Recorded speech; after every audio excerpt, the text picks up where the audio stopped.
the Lord has to be in the center of that relationship. And I believe the wisest man in the world before Jesus came on the scene, which is Solomon, basically told us that a three-strand cord could not be quickly broken, which means that in the midst of any relationship, we have to have Christ. He's that third strand. He's the one basically that keeps things cohesive. He's the one to keep things solid, keep it real. You know, that's the way I like to say. Exactly. So I feel like when you start, like I think Ethan mentioned this, and also Josiah, this life that begins to flow. When you start being around a person, you feel more life, you know, that coming from that person. I don't think it's natural for us to suppress our feelings. But most people at this point don't know what to do with their feelings. So that's why the world, as we know it, will from this point turn to sex. Because now my emotions are involved. I'm beginning to feel some things about this person I like. And that's what they think the remedy is. They say, hey, now I need to basically just get together physically with this person, and sex is how I would express this feeling I'm feeling for this other person. So the world definitely believes that sex is love. And we know that love is defined by the Bible in 1 Corinthians chapter number 13 and 12 and 13, definitely 13. It talks about characteristics about love. And one of the things that it says is that love is patient. Yes. You know, and love is patient. You know, if you really love someone, you will give them time. You know, there shouldn't be any rush to do anything. You know, it shouldn't be any pressure to do anything. You know, love always is, that's a characteristic of God, because God is love. And therefore, love is patient. But lust isn't. Because when you look at lust, you know, lust is more along the line of, I want to use somebody for the benefit of satisfying my own desires. That's lust. Yeah. And it doesn't have to always just be sex. I mean, it can be in any area. Lust is lust. But whenever you use a person for the benefit to satisfy your desires, you know, then that should basically draw a flag. We have to be careful of that. What do you guys think about that? Well, I hear what you're saying about the whole relationship-wise, is when you say it's like sex is the one thing. It's like that's what happens when they're like, oh, that's what it is. You know, that's how like it's supposed to happen. Because like I've talked to people like at my job or whatever, and they've mentioned like not relationships, but more of, you know, oh, I was out and I did that, or, you know, this and that. It's like, oh, you got somebody, or you were somebody. It's like, oh, how's that going? It's like, oh, you ain't slept with them yet?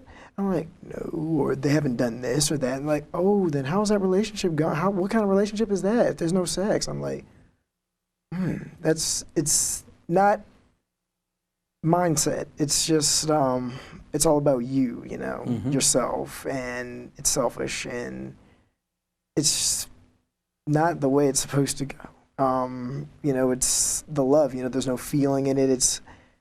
It's not complete.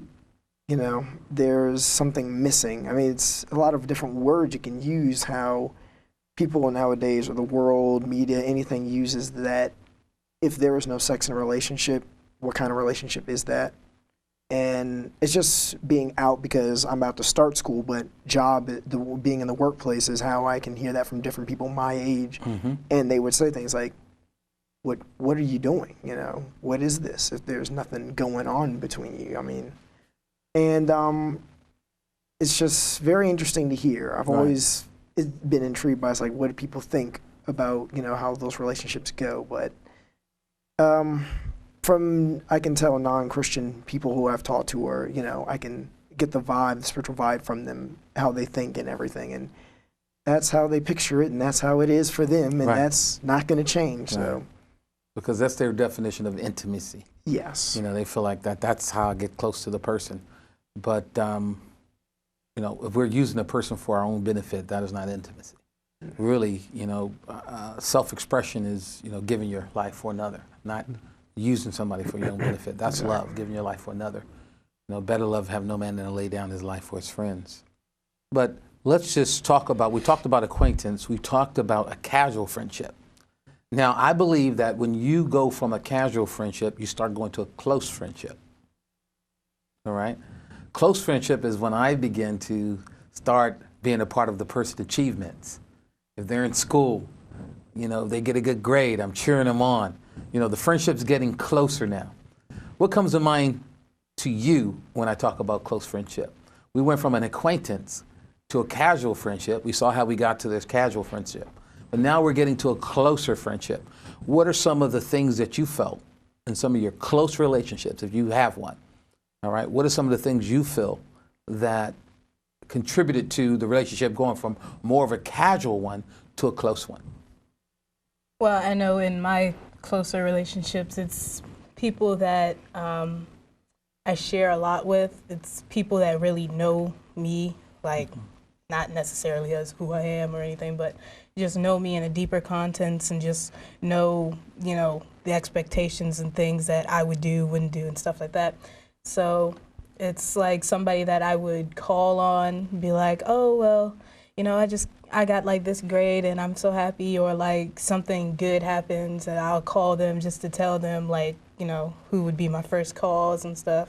Eventually, news would probably trickle down to my, casual friends like, oh, I heard you something, something, something. Oh, yeah, but, it's not the person that I would call first. So that's what I would say would be a close friend. Okay. So someone you've opened up to that pretty much knows you much better than you feel like your casual friends do. You can share a lot more. So apparently there's a trust that you develop with a closer friend there, sounds someone like. I'm very comfortable with. What do you guys think, Josiah and Ethan? What do you think? How do you get to a point from a casual friendship to a close friendship? What do you see makes in your relationship that sort of shift that transition?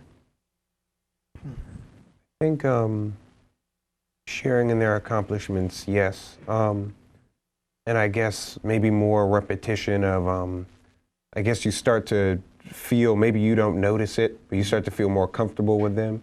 You start to feed off of, in them, a trust that you feel is there. Maybe you haven't addressed it yet.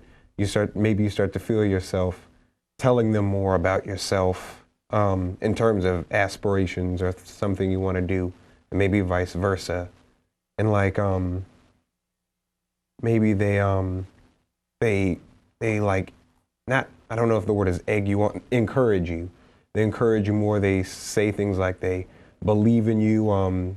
They really express their interest in like maybe follow up with you to see how you're going on that path.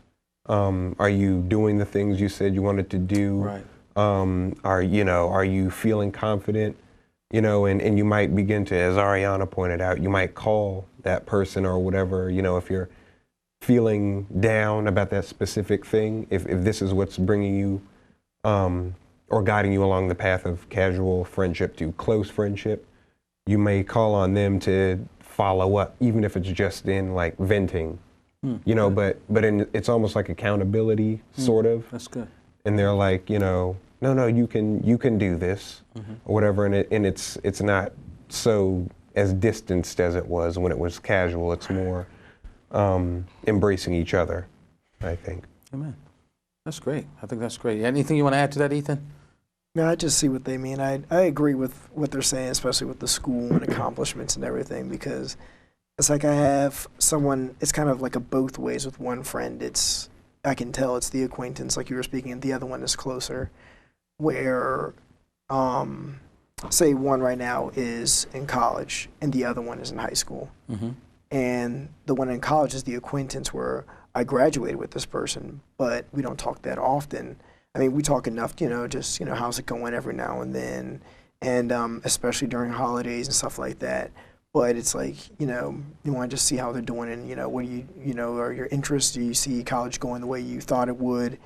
And the other one is more of, in high school, is like, now we've gotten to a point where it's like, we all talk about school, like, they'll come up and show me, oh, check out this paper I did, or my grade, or something like, wow, because now I'm like, you want to like, keep me in your life in this way. It just feels good inside, I guess, to me, because it's like, wow, it's like I want to show you what I've done, because at first I'd asked maybe a few times, and then I hadn't for a little bit, and then all of a sudden they came over like, well, don't you want to see what I got on this, or I have a midterm, or I have a test, or I got this class or that.